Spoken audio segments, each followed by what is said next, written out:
안녕하세요. 테린이 아빠입니다. 오늘 이제 2025년 5월 16일 금요일에 LS가 교환사채를 발행을 했습니다. 이 교환사채 발행에 대해서 한번 이걸 해석을 해봐야 되는데, 제가 생각했을 때는 이건 굉장히 재밌는 공시이고, 어쩌면 운이 좋으면 제2의 고려아연과 같은 사태가 벌어질 수도 있겠다, 이렇게 생각이 듭니다. 이 공시를 해석하는 사람이 그렇게 많이 시장에 있을 것이라 생각은 하지 않고, 아마 저의 해석을 한번 보시면서 고민을 해보시면 좋을 것 같습니다.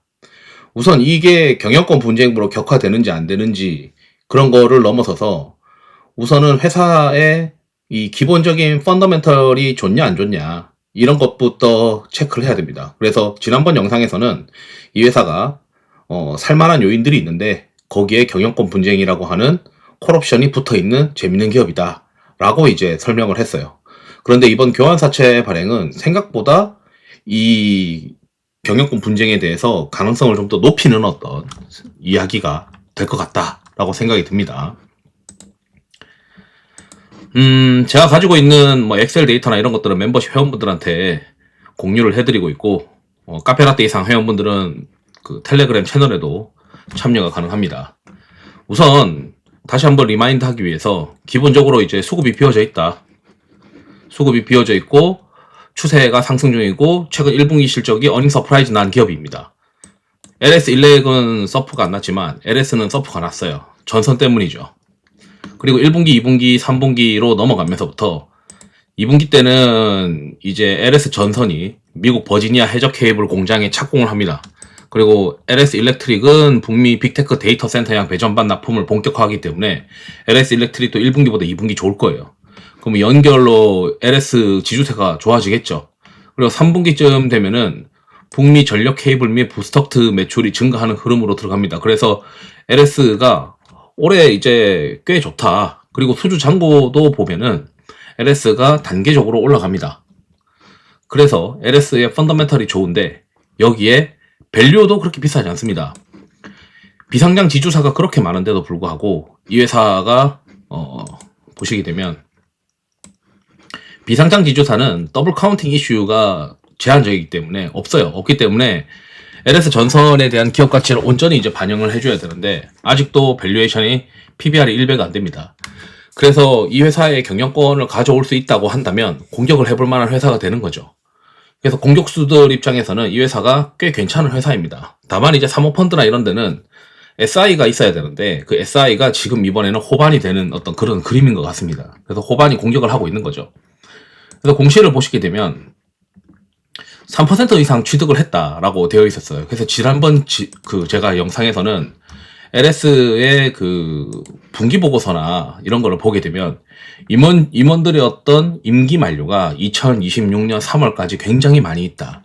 그러니까 2026년 3월에 임기 만료가 되는 등기임원들이 많이 있기 때문에 그 등기임원들을 싹 교체하면서 그 정관상 그 사업 보고서에 보면 정관이 있잖아요. 그래서 그 정관에 공격을 할 수 있는 어떤, 충분히 올해 공격을 하기 전에 지분을 확보해야 2026년 정기주총에서 공격을 해서 경영권을 뺏을 수 있는 어떤 가능성이 있는 기업입니다. 근데 이제 그거를 하는 방법이, 이제 고려아연의 경우에도 사모펀드가 공개 매수를 하고 이런 모습들이 있었죠.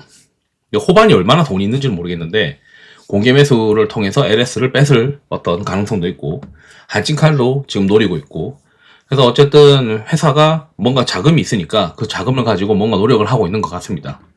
여기서 이제 보게 되면, 이번에 이거는 주식 등의 대량이고, LS가 교환사채를 발행을 했는데, 이 교환사채의 납입자가 대한항공입니다. 그래서 이 대한항공 쪽에다가 교환사채를 줬죠. 그리고 이게 주식수가 얼마나 되냐면 38만 주 정도예요. 그러니까 얘네가 자사주가 엄청 많으니까 이 자사주를 전부 다 자사주가 이제 여기 사업보고서 기준으로 자사주가 480만 주가 있으니까 이 15%를 백기사들한테 다 던질 수 있다라고 시장에선 생각하는데, 그건 착각입니다. 절대 그럴 수 없어요. 왜 그러냐면 얘네 주주 구성을 보세요. 주주 구성을. 얘네 주주 구성을 보면 주주의 어떤 지분율이 단일 한 명 기준으로 보게 되면 최대 많은 게 1.87입니다. 그렇기 때문에 최대 주주인 구자열의 지분율 1.87을 넘어서는 지분율을 제3자한테 준다? 그거는 또 다른 경영권 분쟁의 불씨가 될 수 있기 때문에 이 LS가 자사주를 가지고 교환사채를 발행할 수 있는 게 한도가 정해져 있는 것 같습니다. 그러다 보니까 이번에 얘네가 호반이 껄끄러우니 교환사채를 발행했는데 1.2%만 딱 던져줬단 말이죠. 그러니까 1.2%의 의미는 야, 우리 호반이 사는 거 되게 신경 쓰이고 있어. 그리고 얘네가 그러니까 일반 상장사가 굉장히 신경 쓰이고 있다라고 시장에다가 언급을 한 겁니다. 이 공시 자체가. 그러면은 바깥에 있는 투자자들 입장에서는 야, 이거 얘네가 자사주가 10%나 있는데 이거 10% 전부 다 백기사로 쓸 수가 없구나. 최대 주주 구자열이 1.87밖에 안 되니까 얘네가 자사주로 던져줄 수 있는 게 1%대 남짓이구나. 이렇게 이제 생각할 수가 있습니다. 그리고 1.2%를 던져줌으로써 가장 최근에 있었던 주식 등의 대량을 한번 열어보게 되면 이 지분율이 32.11입니다. 그러니까 최대 주주와 그 최대 주주 외 의결권을 다 모아서 쓸 수 있는 게 한 32.11이죠. 특권자까지 포함해서. 이 32.11에다가 그 1.2%를 합치면 일단 방어자 측에서는 특별 결의가 가능한 33%를 확보하게 된 겁니다. 그래서 여기서 회사가 지금 일단 방어를 디펜스를 일단 한 거죠. 그렇지만 33%를 하더라도 고려아연의 사태에서도 보시면 아시겠지만 공격을 한단 말이죠. 공개 매수를 통해서 30% 이상의 지분을 이제 모으려고 막 하고. 그래서 LS를 공격하기 위해서 호반이 얼마나 모았는지 모르겠지만 한 기타 법인으로 계속 매수가 좀 있긴 있어요. 찍히기도 하고. 그러니까 이제 결국에는 요약을 하면 회사가 자사주는 더 이상 교환사채로 쓸 카드로 제한적이다. 왜냐면 LS의 물량을 백기사 형태로 받아줄 때가 막 여러 군데 있는지는 잘 모르겠지만 지금 일단 한진칼 쪽도 이제 하나 받아준 거죠. 그러니까 거기도 이제 다른 어떤 대한항공 계열사 쪽으로 다 주기는 어렵죠. 왜냐면 그게 다 한 몸이니까. 그러니까 1.2%밖에 줄 수 없다는 거예요. 그리고 그 1.2%로 LS는 일단 33%의 우호 지분을 만들어 놓은 거고. 그리고 1.2% 이상 주기 어려운 이유는 지금 현재 최대 주주가 주식의 총수, 그 주주의 그 주주 현황을 보시게 되면 최대 주주가 1.87이 한계라는 거죠.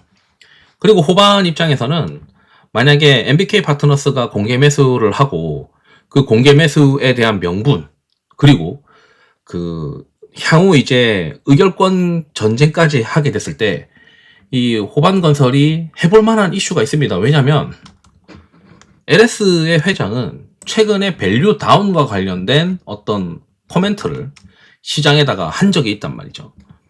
인터배터리 2025 행사에서 중복 상장 우려에 대해 예전에는 중복 상장 문제가 되지 않았는데 요즘 논란이 되더라면서 이제 뭐 내가 이렇게 하는 건데 왜 너네가 난리냐 뭐 이런 코멘트를 하니까 주가가 이제 LS 그룹들이 막 떨어졌죠. 그럼 호반건설은 아마 이거를 빌미로 삼아서 야 우리한테 우리가 공개 매수해서 우리 공개 매수 할 테니까 우리한테 소액 주주들 다 우리한테 넘겨라. 그리고 우리가 기업 가치를 제대로 올릴게. 그리고 기업 가치를 올리고 나서 그 의결권 전쟁을 하면서 내년 이제 3월에 의결권 전쟁을 할 때도 야 이런 이야기를 한 오너를 하려면 우리처럼 공개 매수하고 기업 가치 올릴 수 있는 우리 쪽에다가 의결권을 넘겨줄래? 뭐 이런 이제 그 명분 싸움에서 LS라고 하는 회사의 실질 지금 현재 사주들이 좀 밀릴 수 있는 가능성이 있다. 그래서 이 행동주의 투자에서 핵심은 언론 플레이가 필요하거든요. 그 언론 플레이에서 밀리는 어떤 그런 그림이 나타날 수도 있는 겁니다. 그래서 지금 호반이 꽤 괜찮은 어떤 전략을 하고 있고 이게 만약에 실패를 했어요. 그러니까 2026년도 기준으로 그 여기 보시게 되면은 임원 직원 현황에 보면 2026년도 3월에 임기가 만료되는 사람들이 꽤 많이 있는데 이 사람들을 빼고 자기네들 사람을 집어넣는 그런 작업들을 못했다라고 하더라도 기다려 볼 만한 이슈가 있습니다. 왜냐면 여기에 이제 그 호반건설은 이거를 단기전으로 끝낼 생각은 없는 것 같아요. 왜냐면 제 생각이 그런데 호반건설 정도의 자금 현금 흐름이 있고 회사를 흔들 자신이 있으면 이 구자열 회장이 나이가 1953년이니까 적지 않은 나이란 말이죠. 그리고 이 사람의 이 사람이 이제 끝까지 언제 뭐 천년만년 살 수는 없으니까 이 사람의 임기가 끝나고 그 다음에 뭐 타계하실 때까지 돌아가실 때까지 버티는 어떤 그런 작업도 가능할 것 같거든요. 그러면서 계속 이제 경영권을 뺏으려는 시도를 중장기적으로 할 수도 있다라고 또 생각이 듭니다.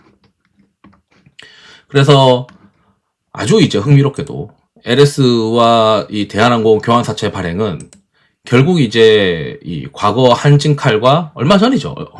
한진칼이 지금 이제 싸움박질하고 있는데 고려아연과 어떤 싸움에서 이 공개 매수를 했었던 이 MBK가 뛰어들고 공개 매수가 있었던 이런 과거 사례를 고려를 하면 결국 이제 LS가 일반 주주들보다는 뭔가 정보가 빠를 텐데 얘네가 1.2%의 그 교환사채를 대한항공에다 넘기는 거는 호반건설이 쉽게 끝날 곳이 아니라는 걸 시장에다가 이야기한 겁니다. 그래서 결국 이 공시는 교환사채 공시는 야 앞으로 경영권 분쟁이 격화될 수밖에 없어. 그래서 우리 33% 세팅했다. 시장은 이제 야 이거 얘네들 1.2%밖에 못 주는구나 구조상. 자사주가 암만 많지만 그거 전부 다 던져줄 수가 없구나. 1.2%만 던져줄 수밖에 없구나. 최대 주주가 1.87밖에 안 되는구나. 결국 이제 자사주 전부 다 100개 사로 쓸 수 없네. 그러면은 호반건설이 그 지분 넣고 지분 장내 취득하고 그 다음에 그 사모펀드나 이런 걸로 공개 매수 한번 딱 선언하면 난리가 날 수도 있겠구나. 이런 이제 어떤 시나리오를 투자자들은 생각할 수밖에 없는 거예요. 이게 완전 뇌피셜이긴 한데 합리적인 의심인 거죠. 그래서 이제 참 재밌는 기대되는 제2의 고려아연처럼 기대되는 이 교환사채 공시가 이번에 나타났다. 이렇게 보시면 됩니다. 게다가 이제 주주의 구성 현황을 보게 되면 5% 이상의 주주에 대해서는 2024년 말 기준 5% 이상의 경우에 이 주식 소유 현황을 이제 기재하게 되어 있어요. 그러니까 2024년도 말 기준으로 없었는데 이번에 이제 LS가 호반건설이 이제 LS의 지분을 3% 이상 취득을 한 거죠. 언론상에 이제 나와 있으니까. 그러면 여기 보시게 되면 LS의 자사주 15%, 그 다음에 이 15%에 해당하는 자사주 중에서 이거를 다 100개 사로 지금 쓸 수 없는 거고 1.2%만 겨우 썼다. 왜냐면 LS도 이걸 다 남한테 넘겨주게 되면 그것 또한 이제 제2의 경영권 분쟁으로 또 불거질 수 있기 때문에 다 줄 수가 없다. 그래서 1.2%만 주고 33%의 특별 결의 가능한 부분으로 일단 세팅을 해서 방어만 해놨다. 그 다음에 국민연금이야. 어차피 의결권 전쟁하게 되면 자신들한테 이제 가장 유리한 안건을 이제 제시하는 쪽에다 붙을 거니까 결국 호반 입장에서는 사모펀드 한 10%, 자기네들 10%, 그 다음에 국민연금만 잘 끌어들이면 해볼 만한 싸움이거든요. 최소한으로. 그리고 그러지 않고 뭐 사모펀드 좀 더 끌어들이고 자기네들이 좀 하면서 뭐 해볼 만한 싸움이기도 하고요. 근데 실제로 그렇게 할지 안 할지는 알 수가 없지만 지금 이제 LS의 반응을 보면은 왠지 싸움이 커질 수도 있겠다. 이렇게 해석되는 공시였다. 게다가 밸류가 싸다. 이 밸류가 싼 기업인데 내재 가치보다 밸류가 싼데 경영권이 문제인 경우에 보통 행동주의 투자자들이 많이 접근한다. 그렇기 때문에 LS가 그 조건에 딱 부합하고 나중에 언론상에 경영권 분쟁을 붙었을 때 소액주주들이 호반건설을 응원할 가능성이 높다. 왜냐면 얼마 전에 막말을 했기 때문이다. 뭐 이런 이제 내용들이 되는 거죠. 어차피 펀더멘탈 만약에 이게 이런 싸움이 되지 않더라도 1분기 어닝 서프라이즈 났고 2, 3분기 수주 잔고 본격 반영되기 시작하는 어떤 그런 그림들을 보게 되면 회사의 펀더멘탈이 우상향하고 있기 때문에 꽤 괜찮은 시장의 주도주가 될 가능성도 있어 보인다. 이렇게 이제 말씀드리면서 영상을 마치도록 하겠습니다. 투자에 도움 되시길 바랍니다. 감사합니다.